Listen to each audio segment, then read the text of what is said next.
Double engine ସରକାର ଏଭଳି ଆଭିମୁଖ୍ୟ କଣ ପାଇଁ?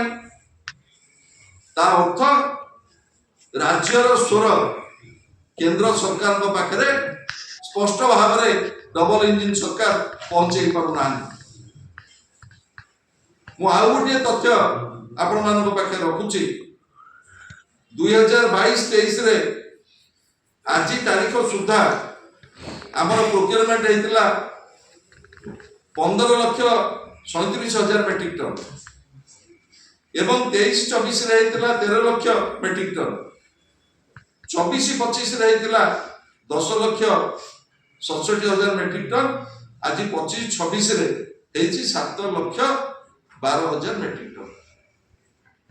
ଆପଣ ଦେଖନ୍ତୁ, ଯେତେବେଳେ ଏ ରାଜ୍ୟର ଦାୟିତ୍ୱରେ ଥିଲେ ଶ୍ରୀଯୁକ୍ତ ନବୀନ ପଟ୍ଟନାୟକ ମୁଖ୍ୟମନ୍ତ୍ରୀ ହିସାବରେ, ସେତେବେଳେ ପ୍ରୋକ୍ୟୁରମେଣ୍ଟର ସିଚୁଏସନ କଣ ଥିଲା?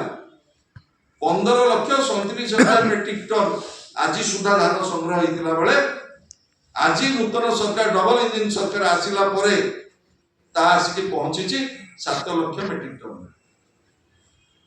ଇଏ ହେଲା ଡବଲ ଇଞ୍ଜିନ ସରକାରଙ୍କର ଉପଲବ୍ଧି। ଆପଣ ମାନେ ଭାବନ୍ତୁ କେତେ ବାଟରେ ଚାଷୀ କୂଳକୁ ଏ ସରକାର ହତାଶ କରୁଛନ୍ତି। ମଣ୍ଡି କି ଧାନ ଆଣିବା ପାଇଁ ଚାଷୀ ମାନଙ୍କୁ କିଛି ଦିଆଯାଉଥିଲା ପ୍ରାପ୍ୟ, ସେ ପ୍ରାପ୍ୟ ମିଳୁନାହିଁ।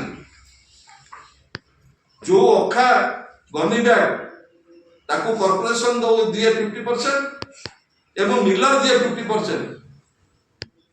ସେ ଗନି ମଧ୍ୟ ବର୍ତ୍ତମାନ ଚାଷୀ କୂଳକୁ ଉପଲବ୍ଧ ହଉନାହିଁ। ବର୍ତ୍ତମାନ ହଜାର ହଜାର ଚାଷୀ ଓଡ଼ିଶାର 13ଟି ଜିଲ୍ଲାର ହଜାର ହଜାର ଚାଷୀଙ୍କର ହଜାର ହଜାର କୁଇଣ୍ଟାଲ ବିଭିନ୍ନ ମଣ୍ଡି ଏବଂ ପାର୍କସ ଗୁଡାକରେ